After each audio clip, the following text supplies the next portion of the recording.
Welcome to Chess Times, a Chess Gaja podcast. Your quick 10-minute dose of chess news, tournament highlights, and stories from the chess world, brought to you by Chess Gaja Academy. Whether you're a pro or a beginner, let's make your next move your best move. Let's dive in. Hey everyone, welcome back to Chess Times. I'm here with GM Priyadarshan Kanapan. And honestly, Priyadarshan, I can't remember the last time chess news hit this hard. Right out of the gate. You ready to get into it? Absolutely. I mean, this week, it's like you wake up and you see, boom, GM Kirill Shevchenko stripped of his Grandmaster title. That's not something you expect to read with your morning coffee.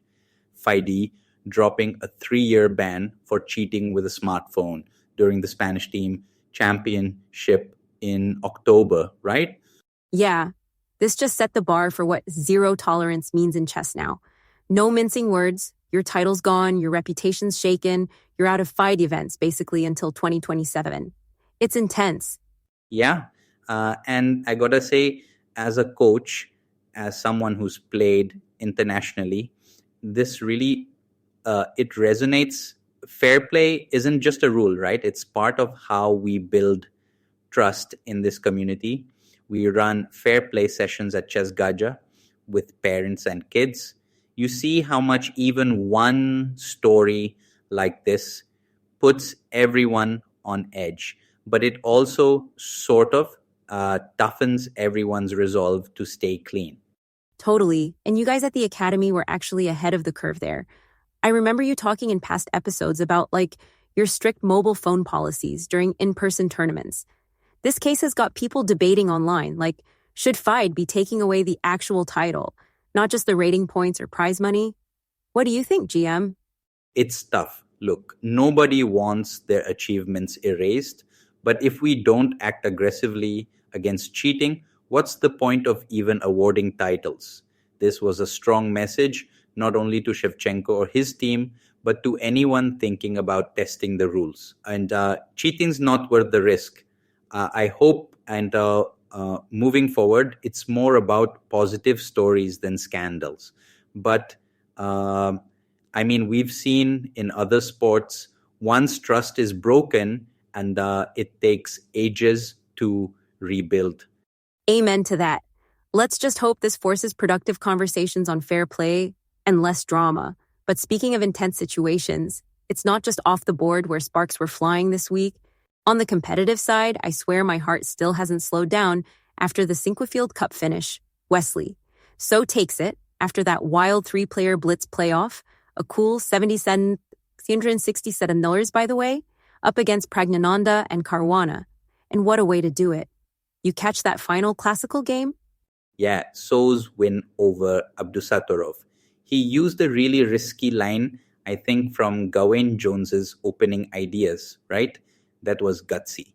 And, Wesley, he's not usually the gambler at the table, but sometimes you gotta roll the dice. Plus, winning those speed tiebreaks, just clinical under pressure. Though poor Gukesh, reigning world champion, and only 4 points this time. It just wasn't his event. Yeah, Gukesh just couldn't get any momentum. And then, as if things weren't spicy enough, Noterbek Abdusattorov comes in right before the Grand Swiss and basically calls the guy out. I predict Gukesh will lose his world title. I mean, talk about psychological warfare. Yeah, that was bold. I don't know. Sometimes these comments are mind games. Sometimes it's just confidence. But it definitely raises the heat. And speaking of drama, Caruana and Divya Deshmukh not playing the Grand Swiss, that surprised me, honestly.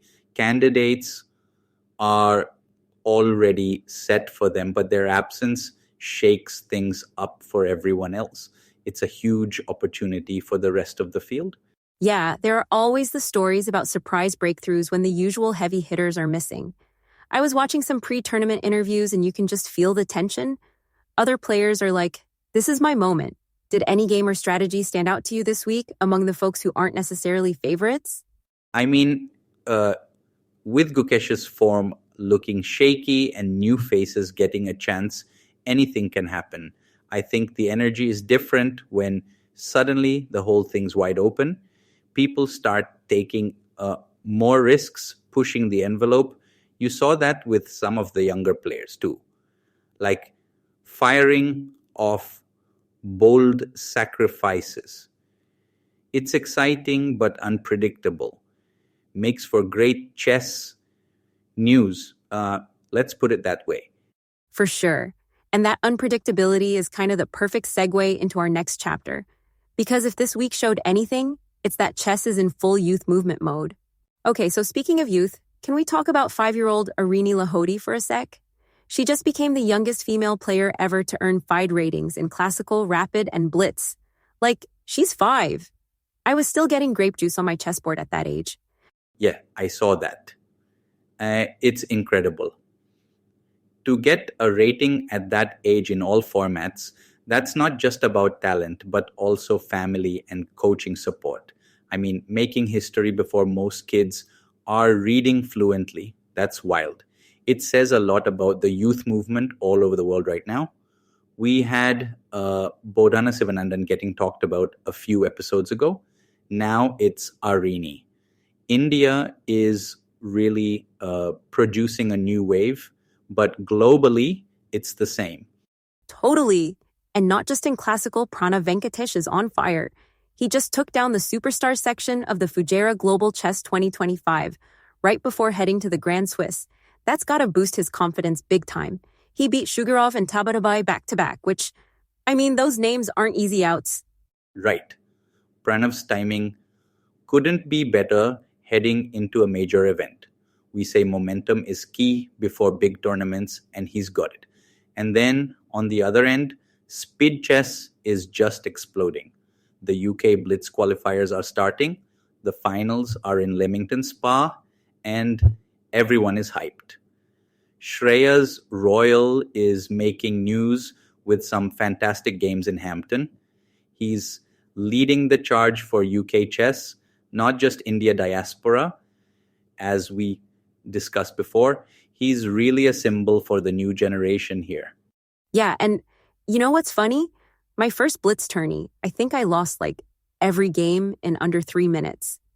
I was so stressed out I forgot en passant even existed. But that's actually when I fell in love with chess, because Blitz sort of strips away all the overthinking and just forces you to play what you know. You're in the moment. I get why it's so popular, even at the highest level now. Yeah, that's how it builds character. I make my students play Blitz to help with intuition and nerves. And it's become this accepted part of competitive chess. Honestly, if you want to prepare for modern events, you can't ignore the rapid and blitz formats. They're not just sideshows anymore. Completely. It feels like every week there are more events, more new faces breaking onto the scene, more drama. But I think that's what keeps chess growing and fun for everyone watching too. You said it. Whether it's 5-year-olds making history or blitz specialists shaking up the rankings, this game still has so many surprises left. I'm excited just seeing where things go next. Well, I think that's the best place to leave it, on a high note, after a week of drama and really cool breakthroughs. Priyadarshan, thanks for always bringing your pro insights and your great stories. And thanks to everyone listening out there for tuning in to Chess Times. We'll be back next week with more. So, until then, take care and keep playing. Thanks for having me. Bye, everyone, and don't forget to send us your questions or stories. You never know. You might hear them on a future episode. See you next time.